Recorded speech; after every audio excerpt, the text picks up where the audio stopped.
Hey everybody, welcome back to the show. It is mid-month, which means it's time for the monthly Q&A episode. I hope you'll pardon any extraneous or strange noises you hear in the background.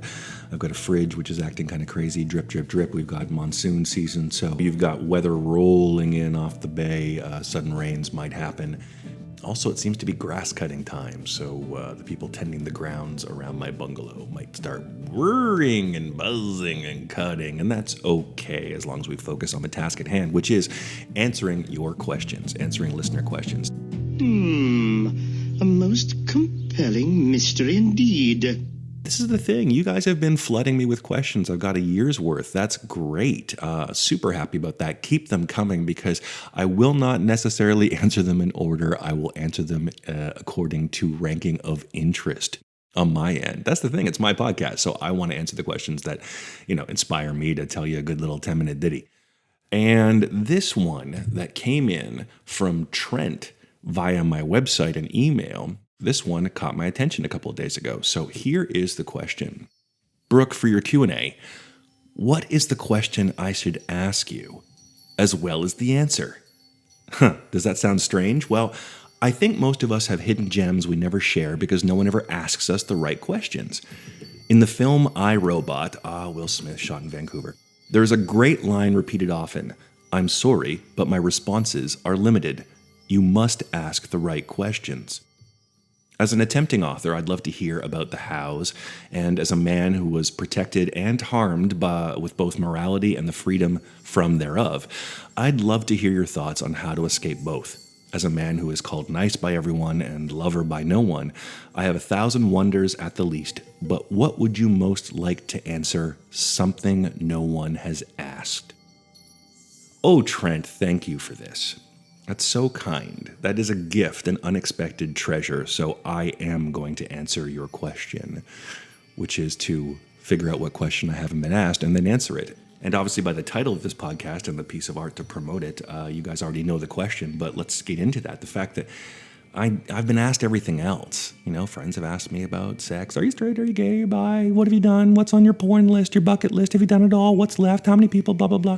People have asked about drugs. What have you done? What haven't you done? What were the effects? Da, da, da, da. How did it change you? Was it worth it? Would you take it back? Blah, blah, blah. Politics. Who have you voted for? What have you done? Conservative, liberal, green, somewhere in the middle. Why do you like it? Why don't you? Blah, blah, blah, blah.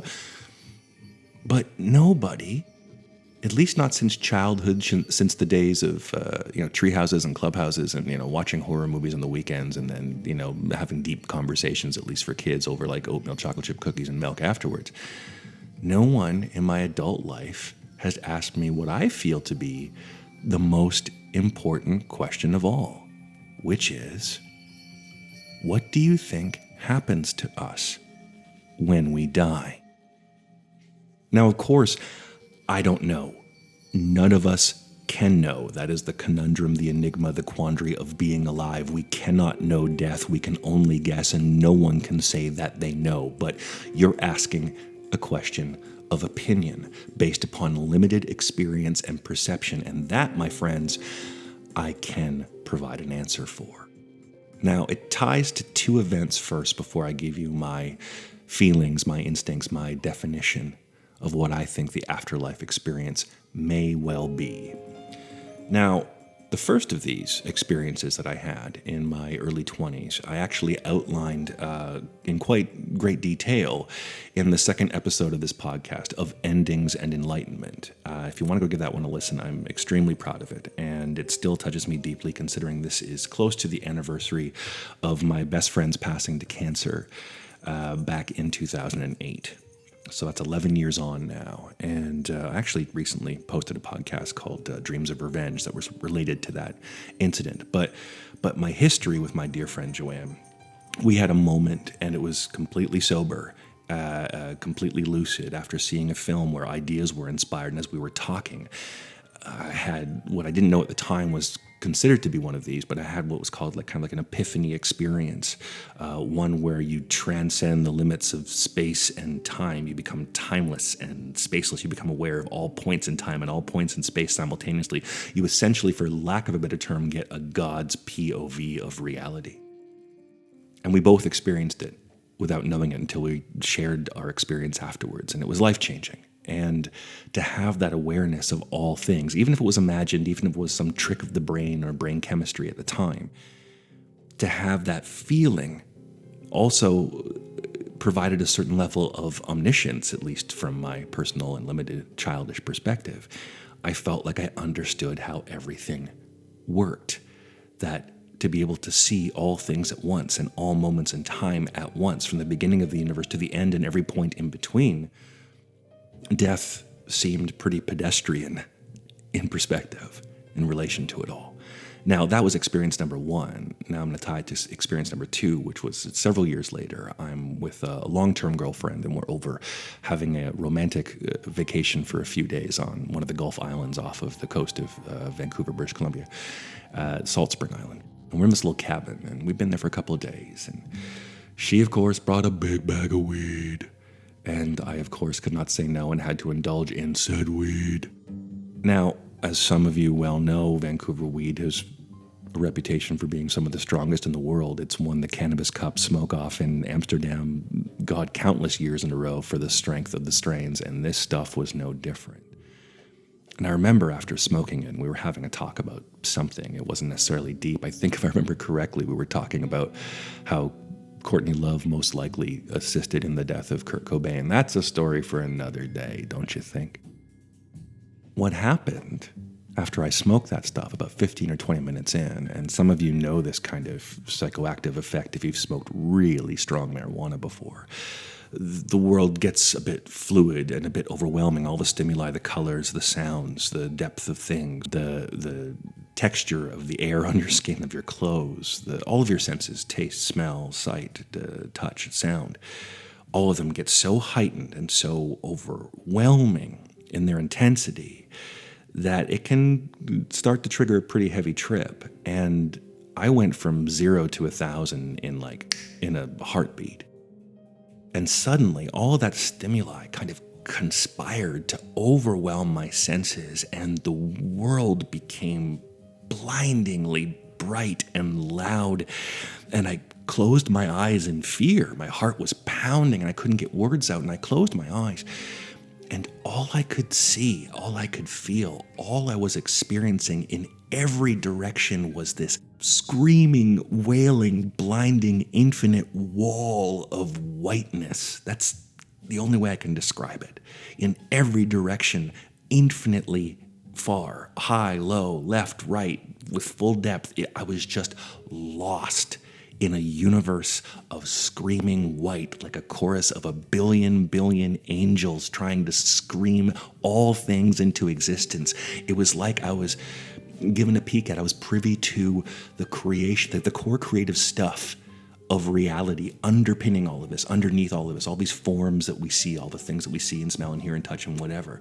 Underneath that, this boiling sea of potential consciousness, maybe, just this will to want to exist and exist in infinite forms and myriad forms, and it was just screaming itself into existence. And I was at that place before it became solid, before it came into this universe, before it was a part of space and time, before it had color or texture or depth, atoms and molecules and all these things combining to make the reality we experience. I was at that place just before that, at the potentiality, at the infinite whiteness of what will be. And I thought I was going to be destroyed. It felt like I was being torn apart at my atoms, at my electrons, at the subatomic particles, and that I would be completely consumed and cease to be and just become part of that whiteness. And it was utterly terrifying. I summoned the strength and the wherewithal to run from the room and hide in the bedroom and get under the covers and just try to make it as dark and as safe as possible. And it took hours for me to come down from that trip. And it shook up my girlfriend too. She's like, why the hell is Brooke spazzing out? Do I need to call the men in white coats? So how does this relate? How do those two experiences relate to my perception or to my idea of what the afterlife is? Well, the first experience was an awareness of all things from a God POV. all things passing, the beginning of the universe, the end, and kind of it felt like the purpose of reality. It's almost along the lines of Hindu stuff that I read later in my life. It was like this great mind. I was the great mind. I had forgotten that I was Brooke and I became everything. And suddenly I'm like, oh, that's right. I just wanted to experience what being alive was like. I wanted to exist. And you couple that with the white wall experience, which I felt had this infinitely faceted yet totally raw and supernaturally primal kind of will behind it that was also just screaming out, I want to exist. And then when the trip ended, there I was back being Brooke with this new download of information. And I've spent many years thinking about it since, and it was about 10 years ago. No, maybe a little less, maybe about 7 or 8. And I was sitting with one of my first great meditation teachers, actually the one I referred to in Dreams of Revenge a couple of podcasts ago. And we're sitting in a yoga sala with a few other people over in Phuket. And he calmly turns to me and he says, Brooke, what do you see? You're a writer, you're a symbolic guy. What do you see as an interesting symbol to describe what it means to be alive, to be here in this world, the process of being alive? And I took a deep breath and I closed my eyes and I remembered these experiences and I was trying to think of a way to convey them as simply as possible, based upon where we were, based upon something we could all understand. And I later found out that many people had referred to this in a similar way, but for me it was totally novel. And I'm like, wow, I just uncovered something really crucial and important. It feels so right. It's vibrating inside me. I'm going to share the ocean. Okay? We all understand this big soup of salt water that we see covering the planet. There's the ocean, and atop the ocean, constantly moving, are waves. Some of them are tiny and nearly imperceptible, and some of them are gigantic walls of water that crazy men try to surf around the world. But they are waves nonetheless, and all of these waves have a similar kind of arc to their existence. They start to ripple and move, and forces conspire to have them swell up and lift up and rise up and start to form themselves. And as they form themselves, they if they get large enough, then they get that frothy top. They peak, and it's the purest expression of themselves, of their power. And then as they continue through their cycle, that peak arcs over and then crashes down, and the wave spreads out and dissipates, and either thins out in the ocean or crashes against the shore and disintegrates and then recedes back to the sea. And I thought about this, and it seemed like the perfect metaphor for being alive, because we look at waves and go, wow, look at that wave. Like we gave it a name. It's a wave, like it's its own thing. But in truth, what is a wave but the ocean expressing itself? The ocean moves, to put it simply, the ocean moves, it flexes, it breathes. And in that movement, that flex, that breath, a wave forms in response. And it seems to have its own life, albeit very short. The ripple, the swelling, the rising, the cresting, the falling, and the collapsing. Birth, life, death. And the thing is, we look at that wave like it's separate, but it's not. There are an infinite number of waves happening around the world on bodies of water, and they are all just expressions of one great body of water deeper, still at its depths, but on its surface, it's expressing itself as waves. That, to me, feels like who we are in this world, in this life. I am the Brooke wave, right? The ocean is expressing itself, and in that expression, it became me and my life. And then that wave will collapse, right? The same thing will happen to all of you. The same thing will happen to all living forms. The same thing will happen to all inanimate forms as well. We'll all disintegrate eventually. We'll all collapse into black holes or dwarf stars, or, the heat death of the universe. It's all going to go away. The wave either lasts for a long time or a very, very short time, but the wave is a core principle of what existence is based upon: light and sound and so much more. So what happens at death? That's the question, right? Well, as some great philosophers have said, you can take a drop of water and place it in a cup, but eventually that drop of water wants to return to the ocean. Right now, the Brooke wave wants to experience being Brooke. And then when it collapses back into the sea, it will hopefully remember what it really was, right? It was the great consciousness. I know it's a hard word to say and a lot harder for some of you to stomach, but yeah, God wanted to experience what it was like to be me and to be you and to be all things. Imagine a puppeteer with an infinite number of fingers, and we're all finger puppets on this infinitely fingered puppeteer. And then once our story is done, once our life is finished, the puppet sheath slides off the finger, and hey, you're back to being a fingernail cell upon that finger. But it got to play you for a while. Now, what does that mean for your experience of you as far as death is concerned? What's going to actually happen? I think that's what you really want to know. This is the part where who the fuck can know? I've read everything there is about near-death experiences, the tunnel and the white light, and people imagine their heavens or their hells or some limbo place in between, or nothingness. They felt like they were staring oblivion in the face and they had no purpose or existence, or they felt like they were part of some wonderful divine plan. Across many cultures in the world, one thing is pretty solid, and that's, in those last few moments maybe of consciousness, or in the first few moments of, quote, death, unquote, there is a life review. You get to see your life replayed and to feel all the feelings you inspired in others, shared with others, both good and bad, and all points in between. Do I believe that? Yeah, I could see that. And the reason why I could see that happening might be like, oh, well, how can you, if it was 100 years, how could you relive your life in 100 years? Because, you're dying and maybe your brain's still only active as it loses oxygen for X many seconds or minutes or what have you. Well, this is the thing about that first experience I shared with you. When you step out of this dimension of length, width, and depth on a line of time, when you step up, when you level up in death, and that's what I believe that we do, we become part of that great ocean. When you level up, that process of movement from this dimension to the next, this is what I believe, you're going to have a period of timelessness and spacelessness of all things and all points in time. So why couldn't you sit there and scrub through your life like an editing bay? From the beginning to the end, focus on moments, even create for yourself a brief and temporary heaven based upon your best moments, or a lengthy hell to resolve your worst ones. I flash back often to one of my favorite scary films from youth, Jacob's Ladder. If you haven't seen that film, you need to see it. Not the new, I watched the remake, it's fucking horrible, but the original Tim Robbins one. Adrian Lin, I think, was the director.